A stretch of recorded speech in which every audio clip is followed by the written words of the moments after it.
Let's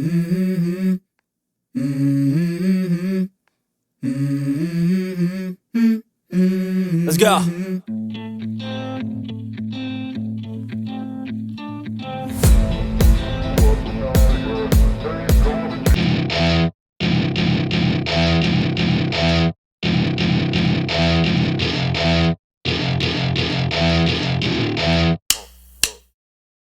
welcome to Newfight Junkie में आप सभी का स्वागत है। आज हम बात करेंगे यूएफसी लंदन फाइट नाइट के बारे में।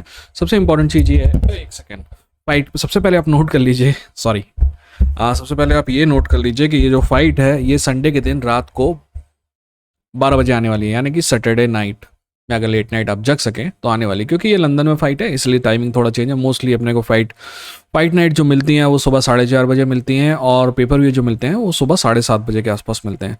बट इसके लिए आपको रात को जगना होगा, सुबह जल्दी नहीं उठना होगा।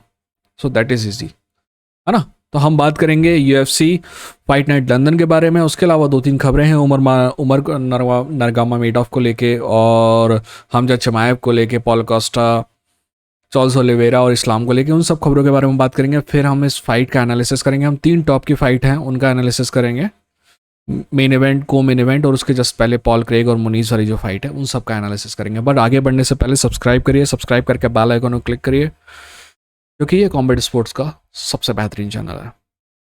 अगर आपने सब्सक्राइब कर दिया तो आगे बढ़ते हैं।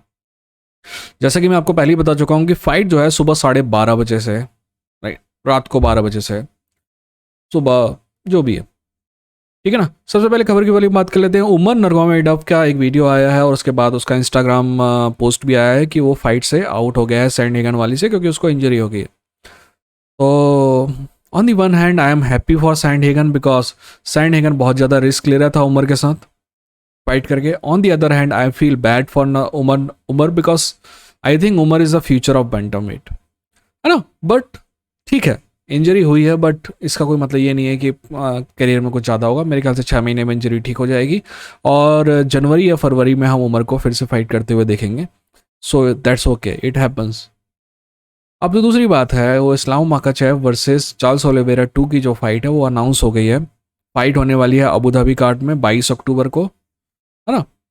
एक इंटरेस्टिंग बात यह है कि कुछ दिनों पहले हमें पता चला था कि इस्लाम से फाइट नहीं करना चाहता चार्ल्स ओलिवेरा जल्दी। चार्ल्स ओलिवेरा फाइट करना चाहता है, बट दिसंबर या जनवरी में करना चाहता है, अक्टूबर में नहीं करना चाहता, ऐसा कहना था चार्ल्स की टीम का।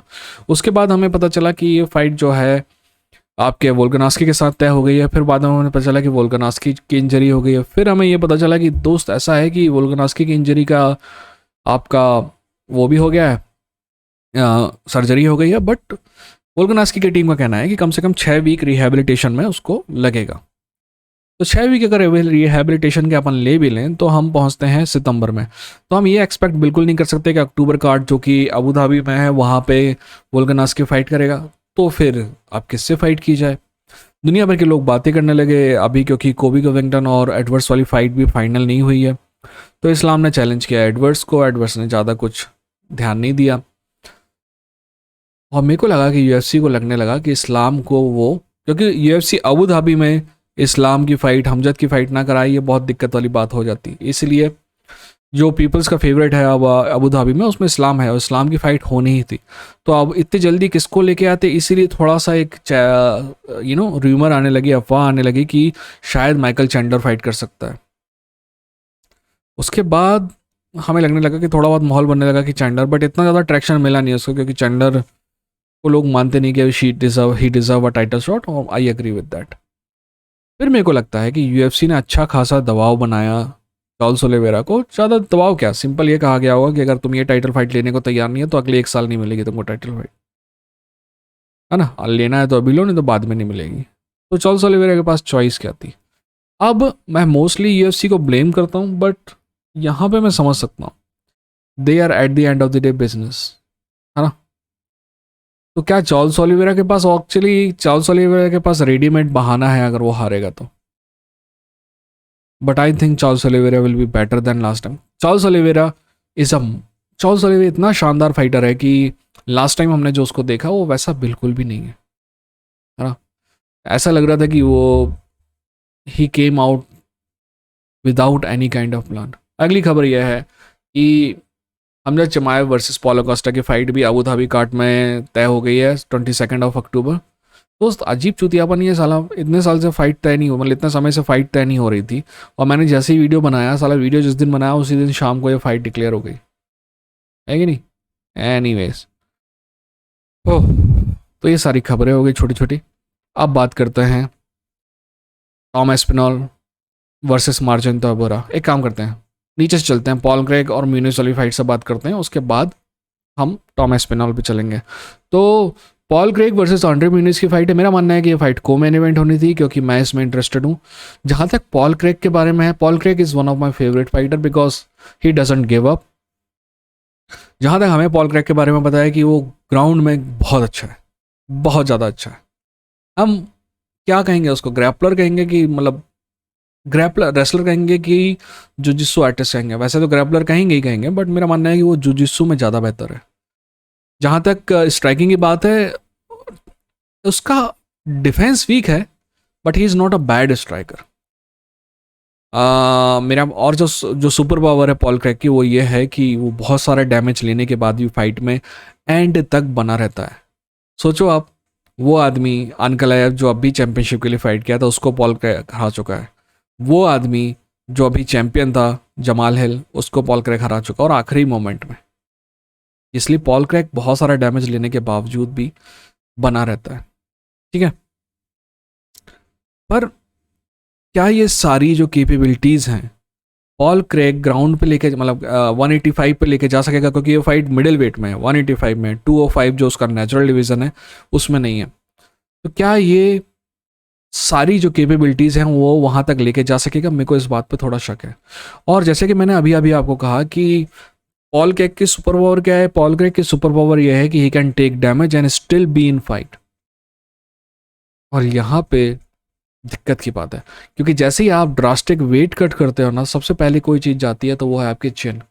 आपके डैमेज सहने की क्षमता जो है वो एक्सपोनेंशियली कम हो जाती है अगर आप वेट कट करके, मतलब ड्रास्टिकली वेट करके नीचे डिवीजन में जाते हो। तो ये हमने बार बार देखा है। जहाँ तक आंड्रे म्यूनिस की बात है, ही इज़ वेरी गुड। जहाँ तक स्ट्राइकिंग की बात है, Andre म्यूनिस is better than Paul Craig. जहाँ तक ग्रैपलिंग की बात है, एक्चुअली मेरा मानना है कि आंड्रे म्यूनिस की जो ग्रैपलिंग है वो अंडररेटेड है। He is a very good grappler, है ना। क्या वो 205 में अगर होते तो मैं मानता कि एक्चुअली ग्राउंड पे मैं मानना है अभी भी पॉल क्रेग के पास थोड़ी सी एज है, बट वो एज 185 में भी रहेगी कि नहीं रहेगी, आई डोंट नो, ठीक है। आई लव पॉल क्रेग, जैसे कि मैंने आपको कहा कि Paul Craig one of my favourite fighter, but मैं इस बात से इस बात पे थोड़ा मेरे को शक है कि पॉल क्रेग वही पॉल क्रेग होगा जो 205 में था, क्योंकि वेट कट 20 पाउंड बहुत ज़्यादा है एक्स्ट्रा। तो देखते हैं वेट कट कुछ असर करता है कि नहीं करता है। जहाँ तक मेरा पर्सनली मानना है कि वेट कट असर करेगा, और यही जो असर है ना, एक्चुअली नेचुरली मेरा मानना है कि Paul Craig is a better fighter than Andre Muniz, but जो वेट कट है, I'm not sure about it. So I think Paul Craig is going to lose this fight and Andre Muniz is going to win this fight. My heart says Andre Muniz. My mind says Andre Muniz. Actually, my heart want Paul Craig. Mind says Andre Muniz. And if I had money, I would put on Andre Muniz. Okay. अगली fight जिसके बारे में हमें बात करना है वो fight है मॉली मैकेन वर्सेस जूलिया जा बोले तो जे को भी एच ए से प्रोनाउंस करेंगे। Anyways, I am not interested in this fight. She doesn't deserve to be in co-main event, but since it is a England का इवेंट है तो वो को-मेन इवेंट है। बाकी पॉल क्रेग भी तो स्कॉटिश है ना, ब्रिटिश तो वो भी है। एनीवेज, आगे बढ़ते हैं। ये फाइट में बिल्कुल भी इंटरेस्टेड नहीं हो दोस्त, सॉरी। तो इसका मैं एनालिसिस करके टाइम वेस्ट भी नहीं करूँगा। अब बात कर लेते हैं मेन इवेंट के, टॉम आस्पिनॉल वर्सेस मार्चेंट टॉयबोरा, ठीक है। जहाँ तक टॉम एस्पिनॉल की बात है, मेरा मानना है कि टॉम एस्पिनॉल जो है ना, फ्यूचर है ब्रिटिश कॉम्बैट स्पोर्ट्स का। At the same time not British combat sports का नहीं, ब्रिटिश एमएमए का कह सकते हैं अपन। टाइसन फ्यूरी के अलावा भी कई बेहतरीन फाइटर हैं जो अप एंड कमिंग हैं। तो बॉक्सिंग में तो नहीं कह सकते, बट एमएमए में कह सकते हैं। एमएमए का ब्रिटिश एमएमए का फ्यूचर है टॉम एस्पिनॉल, और मेरा मानना है कि यूएफसी हैवीवेट डिवीजन का भी फ्यूचर है टॉम एस्पिनॉल। ओनली जो थोड़ा दर्द दे रही है ना, वो कि टॉम एस्पिनॉल जो है ना एक इंजरी से रिकवर कर रहा है। तो वो क्या परफेक्ट आ चुका है कि नहीं?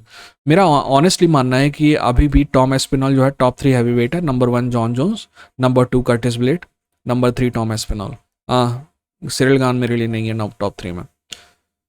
टॉम एस्पिनॉल उन फाइटर्स में से है जो नए फाइटर हैं। याद है पहले एक समय जुजित्सु फाइटर डोमिनेट कर रहे थे, फिर रेसलर डोमिनेट करने लगे, फिर वो बॉक्सर स्ट्राइकर डोमिनेट करने लगे जिनका टेक डाउन डिफेंस बेहतर था, फिर वो किक बॉक्सर डोमिनेट करने लगे जिनका टेक डाउन डिफेंस बेहतर था, और फिर कंप्लीट टाइप के फाइटर आने लगे। तो वो जो कंप्लीट फाइटर है जिनको सब कुछ आता है, टॉम एस्पिनॉल उनमें से एक है ना? टॉम एस्पिनॉल की एक्चुअली हम सब टॉम एस्पिनॉल को ग्राउंड ग्रैपलिंग के लिए जानते हैं, बट उसकी स्ट्राइकिंग भी बहुत अच्छी है ना? जब टॉम एस्पिनॉल का defence is one of the best in heavy weight division, striking की बात कर रहा हूँ मैं, और ग्राउंड पे तो हम सभी को पता है कि Tom Aspinall is better than any almost anybody else except Jon Jones and Curtis Blaydes, है ना?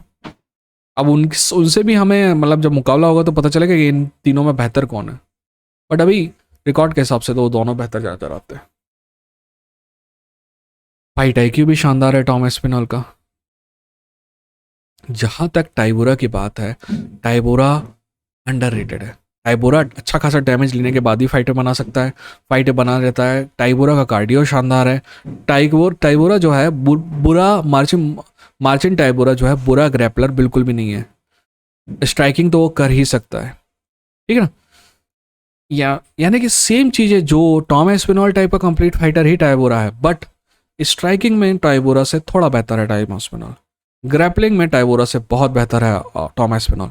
कार्डियो में टाइबोरा से बेहतर है या नहीं है टॉम एस्पिनॉल, ये हमें नहीं पता है, क्योंकि हमने कभी देखा ही नहीं है टॉम एस्पिनॉल को 2 राउंड्स क्रॉस करते हुए। 3 4 5 वो कैसा करेगा वी डोंट नो। तो टाइबोरा जो टॉम एस्पिनॉल का कार्डियो वो हमें इस प्राइवेट में पता चलेगा, बट हमें ये पता है कि टाइबोरा का कार्डियो अच्छा है। यानी कि हर वो चीज़ जो टॉम एस्पिनॉल कर सकता है टाइबोरा भी कर सकता है, बट टॉम एस्पिनॉल हर वो चीज़ में थोड़ा सा बेहतर है।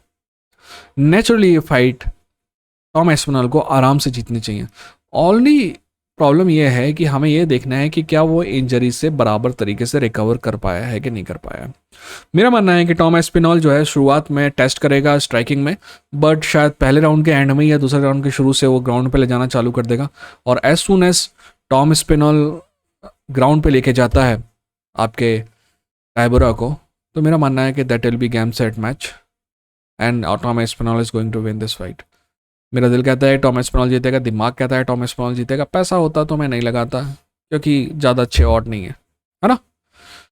आप क्या सोचते हैं इन तीनों फाइट के बारे में? आप बताइएगा कमेंट सेक्शन में। मिलते हैं अगली वीडियो के साथ, तब तक अपना ख्याल रखिए। ये था इंडियन फाइट जंकी, लड़ेंगे जीतेंगे।